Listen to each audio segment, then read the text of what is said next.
koma ndafuna ndikuwuzeni inu masapota a UDF, masapota a DPP, kunena kuti nkhondo ija ndakhala ndikunena mbuyomu kunena kuti ndikutha kuona akuluakulu a muchipani cha DPP akumangidwa, yafika tsopano.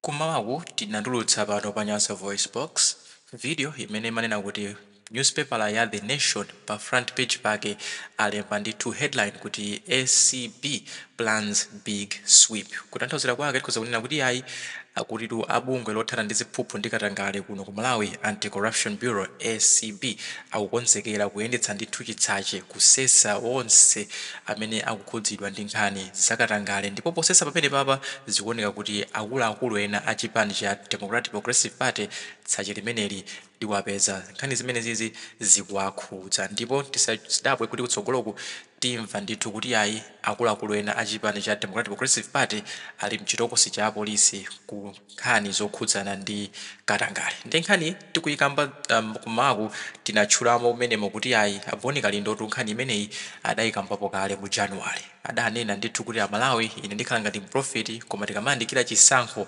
cha 2025 muona ndithu akuluakulu ena azipani zotsutsa akunjatibwa pa milandu yosiyanasiyana, ngati njira imodzi imene chipani cha MCP chakonza kuti chithane ndi zipani zotsutsa pa ulendo wake opita ku zisankho za 2025. Ndiye mu voice note ya lero Boni Kalindo angotchulamo mayina anthu ochepa amene akuoneka kuti akukhudzidwa ndi kumangidwa kumene kapena kuti this big sweep imene ikukhala ikupangidwa ndi bungwe la ACB. Ndeni nkhani imodzi pano pa Nyasa Voice Box kuti tinguwamvetsera Boni Kalindo kuti mayina amene wawa ndi ndani. Nkhani imodzi pano pa Nyasa Voice Box. Amalawi, this is the DC Boni Kalindo. Breaking news. Mundilole ndikupasireni nkhani imene ikuchitika posachedwa pompano kuchokera ku kafukufuku wathu wa Malawi First.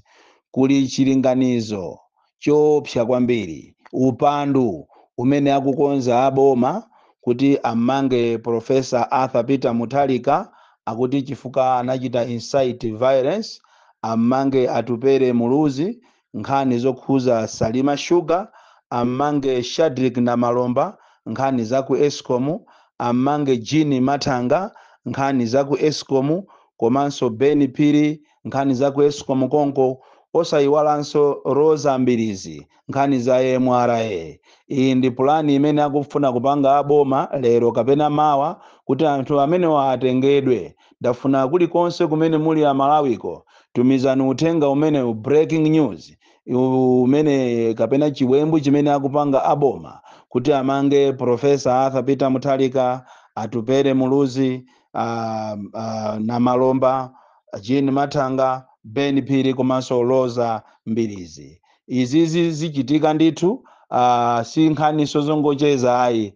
In the DC timapanga kafukufuku weni sitimangonena nkhani zimene zilibe sugar, zilibe nchere. Koma ndafuna ndikuwuzeni inu masapota a UDF, masapota a DPP, kunena kuti nkhondo ija ndakhala ndikunena mbuyomu kunena kuti ndikutha kuona akuluakulu a muchipani cha DPP akumangidwa, yafika tsopano. Motero kuti boma la MCP poganizira kunena kuti zinthu zawavuta pamene chiseko chawapana, akufuna ayambe nkhani zomangana pa ulendo wa ku 2025 kuti ena asakafike. Choncho dziwani Amalawi kunena kuti boma kuzera ku bungwe la ACB akukonza upo, akukonza ndondomeko, akukonza maplani omanga Professor Arthur Peter Mutharika, Atupere Muluzi, Namalomba Shadrack, Namatanga Jean komanso Beni Phiri ndi Rosa Mbilizi.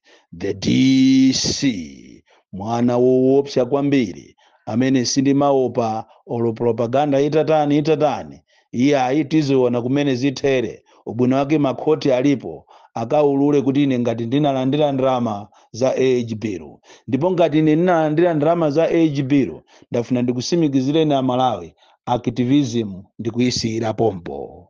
The DC.